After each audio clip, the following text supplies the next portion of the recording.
She's incredibly talented. She's so dynamic on the ball. What a significant signing. What was your reaction when he first signed and then the impact he's had since? I think we're Los Angeles. We have so much competition, the city of angels. We're competing against a lot of other forces in terms of getting people's eyes. As a forward, can I have your thoughts on the triple espresso front line? We've seen Megan Rapinoe win the Ballon d'Or, but the Spanish with Bonmati and Putellas, we've seen them kind of dominate in terms of those individual accolades. Do you think any of the three we just spoke about can win it in the next couple of years? Who would be your pick? I'd probably say Sophia, just if someone said, pick one right now. But Mallory is such a special player.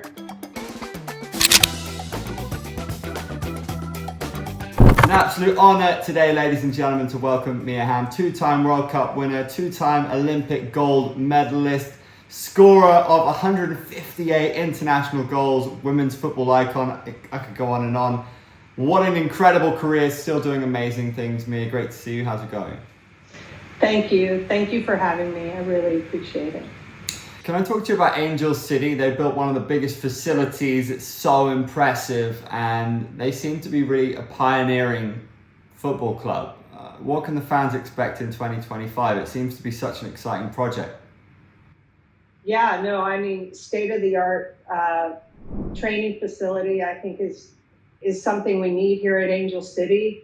It's something that we committed ourselves to ever since we brought the team to Los Angeles, to make sure that these players are in the best environment, to put the best product out on the field for our supporters, and obviously for the players that invest every single day in trying to make themselves better.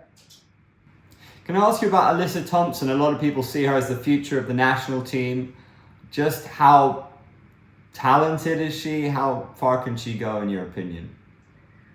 She's incredibly talented.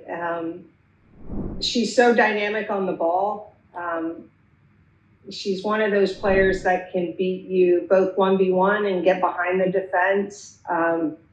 She's worked incredibly hard on her finishing. We tend to forget, I think she's 19 now.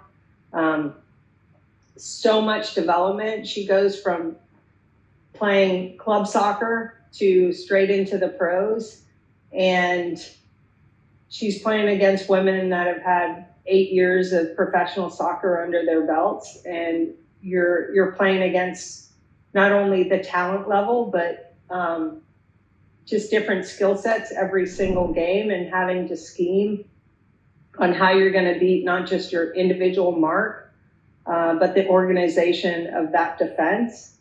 And I think she's done an incredible job, and she'll continue to grow and develop as a player. We've obviously seen a huge rise in popularity in the MLS. You're also an owner with LAFC. Messi, yeah. Iconic, made a difference, I think, for casual fans. What a significant signing. What was your reaction when he first signed and then the impact he's had since? I'm incredibly excited for our league, obviously, to have one of the best players that has ever played this game to be a part of your league. And what I think has been so exciting for all the fans that are able to see him in person is he is committed on every aspect of the game. Like, he's not coming here for vacation. He's coming here to win titles. And you see that with his level of play, his commitment to being an incredible teammate and to trying to help Miami, win every single game he steps on the field. And he's continuing to do it for Argentina as well. And just feel incredibly lucky. And from our club perspective is we love challenges. We try to raise the level of our club every single game, and our focus is on winning titles as well. Is there an added pressure to add a signing of that caliber now for Miami's rivals, for your club as well? I think we're Los Angeles. You know, we have so much competition. This the city of angels. We have the Lakers, the Rams, the Chargers, the Clippers, the Galaxy, like Angel City. And then you bring in all the college teams. You know, we're competing against a lot of other forces in terms of getting people's eyes, and whether that's bringing in one of the best players in the world to be a part of your club.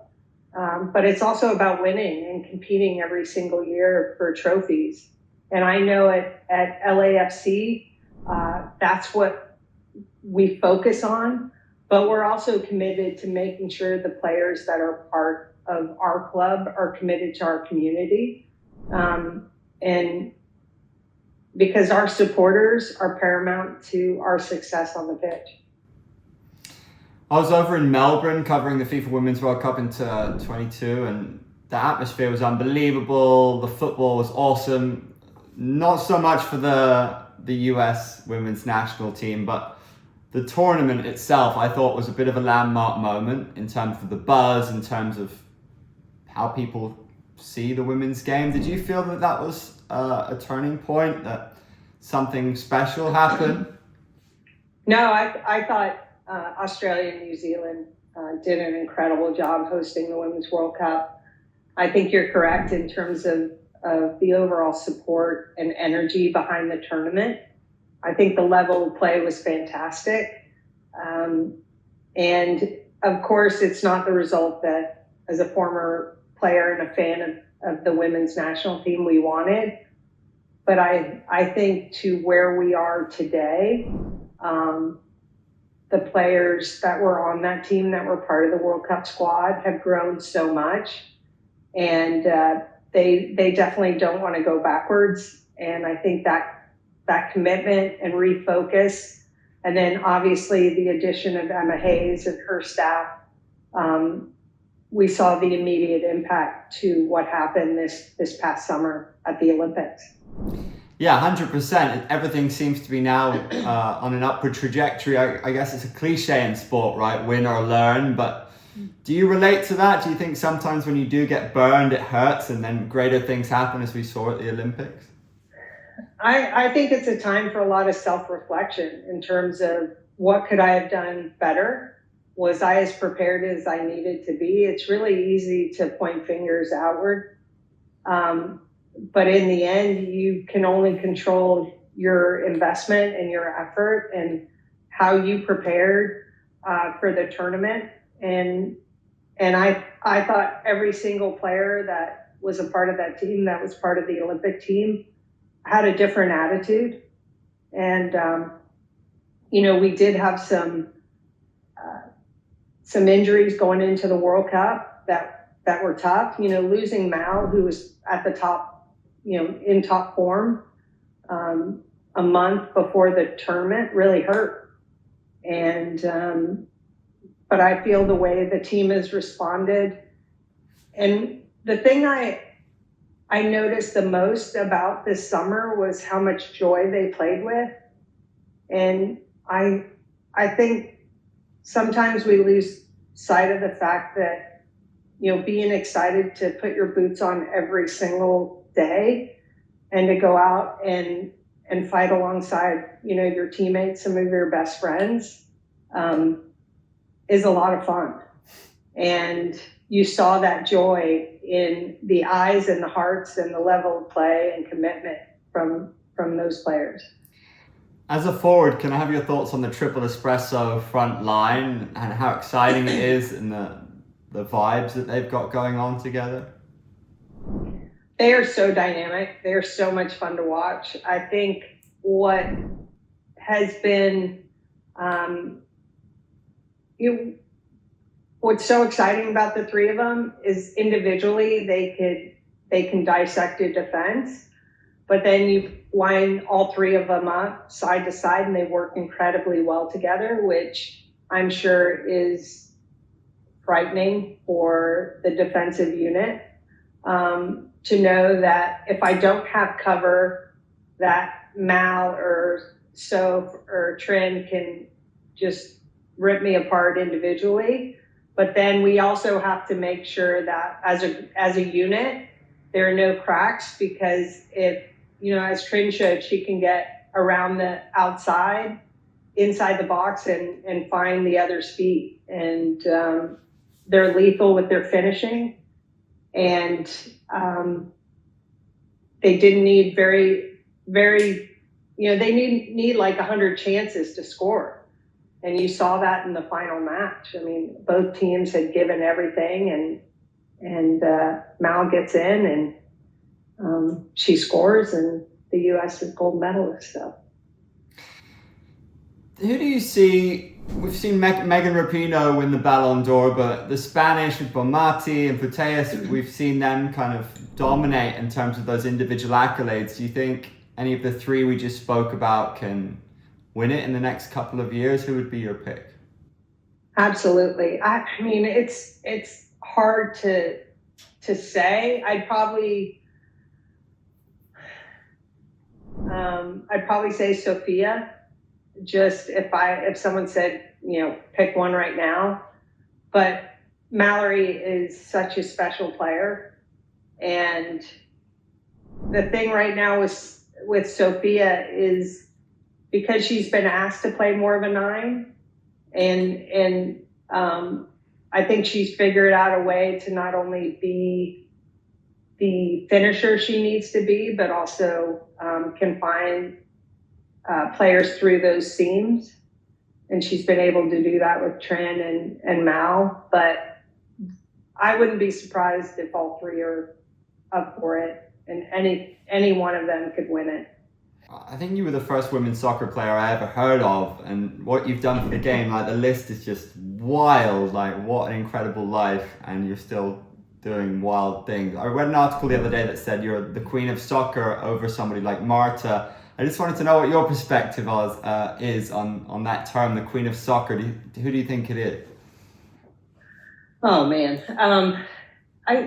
it's such a team game. There's so many players. Like, I look at Marta and her longevity and how she's impacted every stage of every team she's been a part of. But for me, one of the best players I've been ever able to see play or play alongside is Michelle Akers. She just didn't have any weaknesses in her game. Not that Marta does, but she was 5'11", could dribble past people, hold people off, could hit free kicks like you couldn't believe with both feet, inside, outside. Could play the 9, could play the 10. If we had a set piece outside shooting range, you just, basically put it within 10 yards of her, and she would run through a wall to get to that ball. There wasn't anything that Michelle couldn't do, and I learned so much from her. Just watching her every single day. The narrative when I was in Australia was that the US have dominated for so long and were trailblazers, and finally the rest of the world has caught up. Is that how you feel? I think so. I think we're still, easily top 4. But we embrace competition. We always have, and it's where we want the sport to be. We don't want, the finals to already be written. We want there to be parity and to raise all other associations to invest in their women's programs, and for all the leagues across the world to see the value in women's football. So I love it. Like now we're learning from all of these countries. And if we want to continue to grow and improve, that's what we need to do. I remember when you went in goal in '95, you said it was the longest 11 minutes of your life against Denmark. Could you describe a little bit of how you felt and what went down?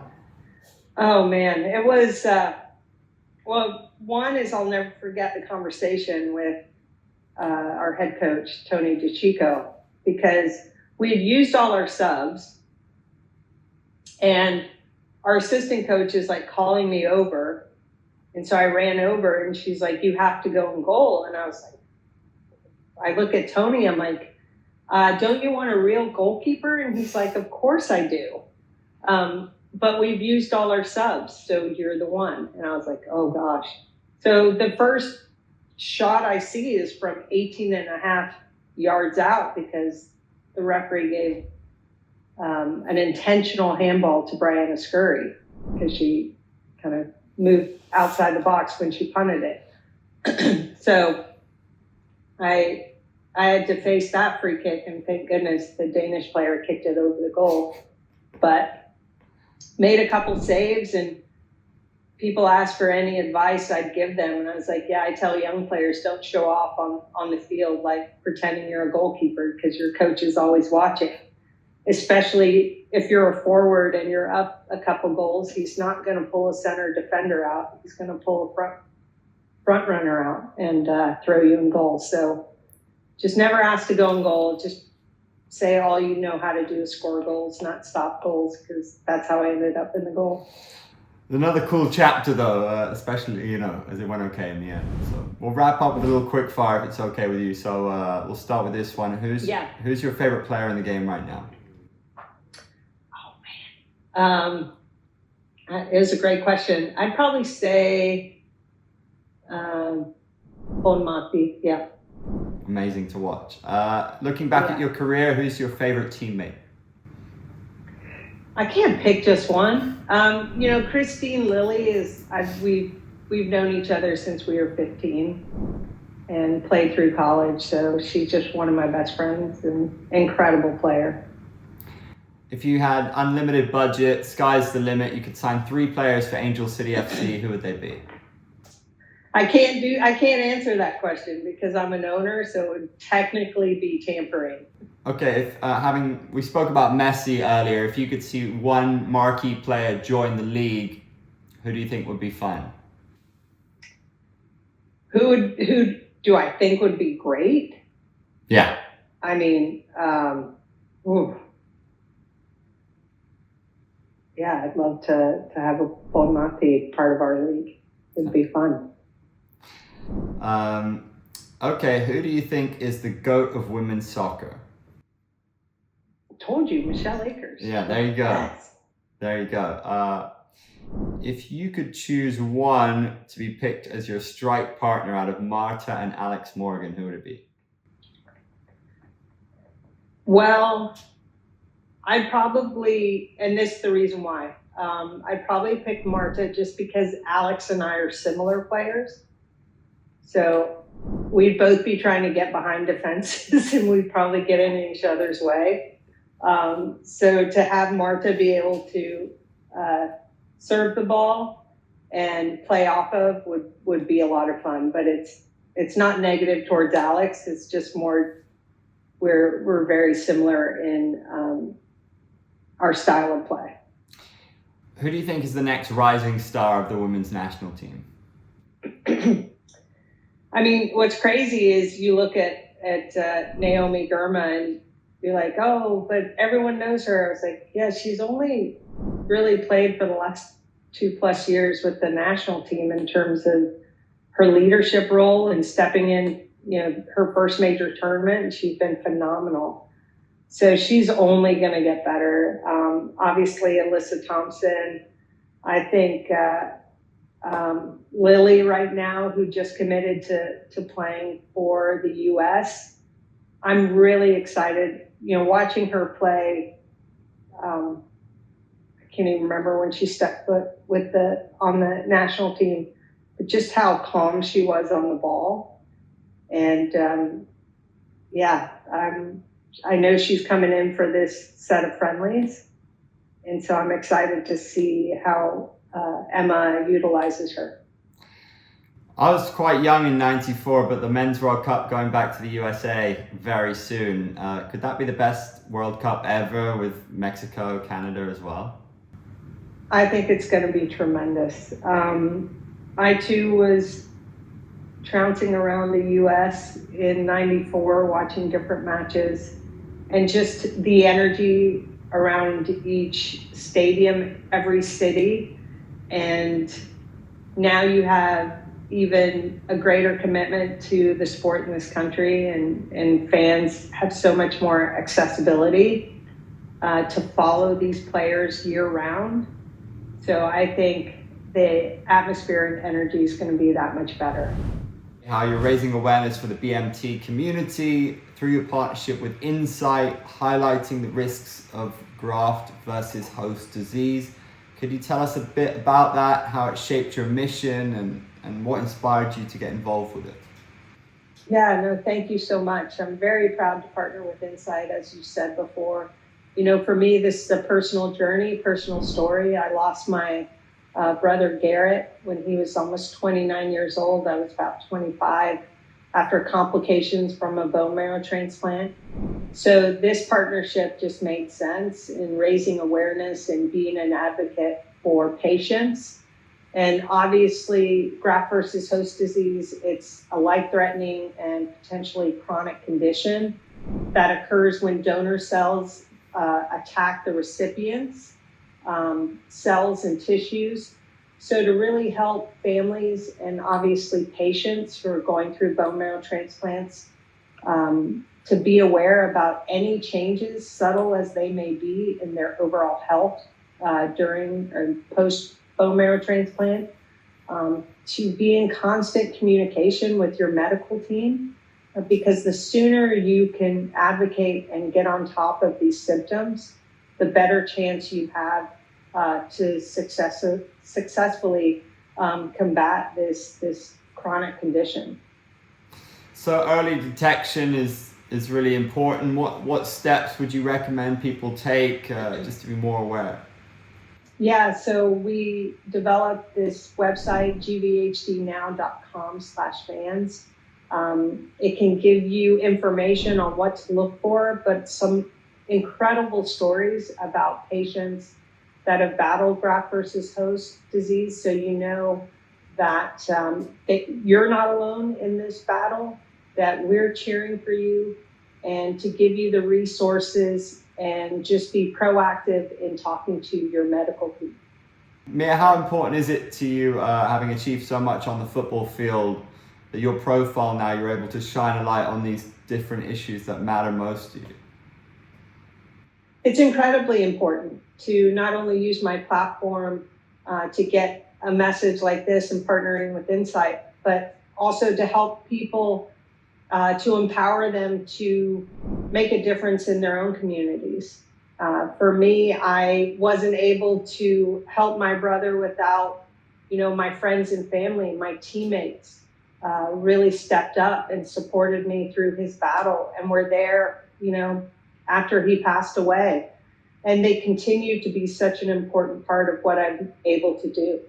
Mia, you're an absolute legend. Thank you so much for your time. I really appreciate it. Keep doing what you do. Absolute inspiration. Thank you. Thank you.